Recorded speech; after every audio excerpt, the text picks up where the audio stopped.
I'm here with the poll topper today, Deputy Lindsay de Sausmarez, not just a poll topper, but a gap of 1,300 votes between first and second. How do you feel, Lindsay? I'm absolutely lost for words, actually. I didn't see it coming at all. I thought I was quite vulnerable to losing my seat.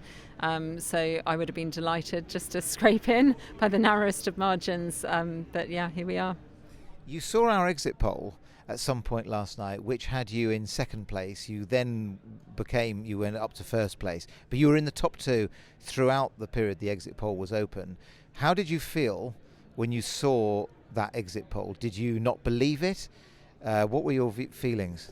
I thought it would probably skew quite differently to the general electorate, actually, because I thought that the chances of a representative sample filling in an online poll, given what our demographics are in terms of our registrations, which we know tends to be much, much older. I think someone gave me an amazing stat that some huge percentage was over the age of 45. So I thought it's very unlikely to be representative. But yeah. Environment presidents recently have lost their seats. You have come first by a considerable margin. I mean, I know you say you can't really explain it, but there must have been during the campaign. You must have been picking up positive messages. Why do you think you have managed to cut through with your messages, your policies, your approach? I honestly have absolutely no idea. I mean, when I stepped forward for the role of president of ENI, I did so with my eyes wide open that it was likely to be my last political term as a result, because I knew what the track history was. I knew it's always a difficult presidency. It's a difficult mandate because it just touches people's lives in a very sort of visceral way, and that does tend to generate opposition. So I did step up to that role thinking, okay, I'm going to throw everything I've got at it because this is probably going to be my last political term.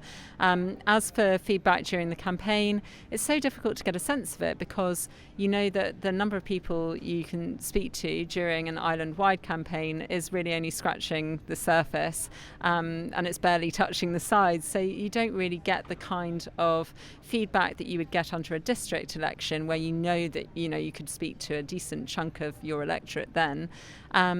So I was really unmoored, really. I didn't have any sense of how it was going. I did pick up at some stages what I felt was a feeling of positivity towards some of the female candidates. But then you don't know if that's just what people are saying to make polite conversation or what. So I'm genuinely mystified, and I also haven't had a chance to sit down and look through the list and really get my head around it.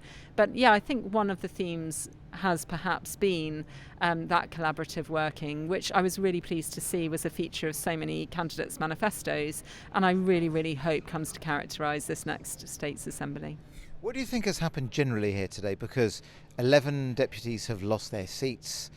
So there's going to be pretty much a 50-50 split between newcomers and returning deputies, which has become the norm in Guernsey elections.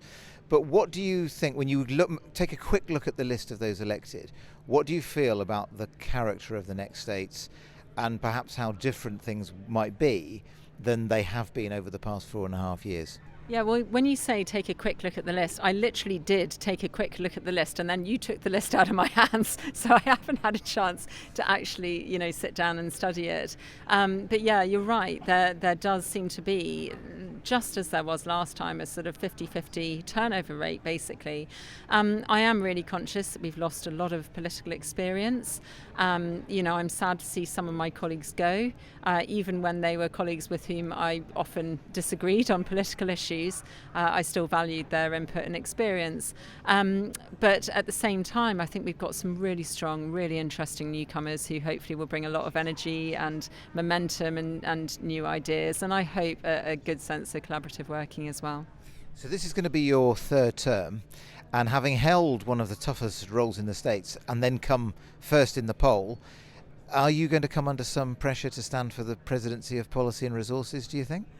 I haven't even looked at the list, so no. I mean, I don't know. A couple of people have mentioned it, but it's all been a bit of a whirlwind. But to be honest, I genuinely think that the best way to approach any of the roles is to have a look at the makeup of the Assembly and to figure out collectively, if possible, and with as much consensus as possible. I mean, I know that, contested elections are important, but I think as a general rule, it's a sensible idea to get a sense of where people's strengths and expertise lie before making decisions about what to step forward for. But I'm assuming you don't want to return to ENI, do you? Oh, I've been on ENI since it was invented as a committee, since its inception. So it's a mandate that is incredibly dear to my heart. It was before I was elected to the States. It had, as if by magic, as far as I was concerned, all of the areas that I was most knowledgeable about and most passionate about.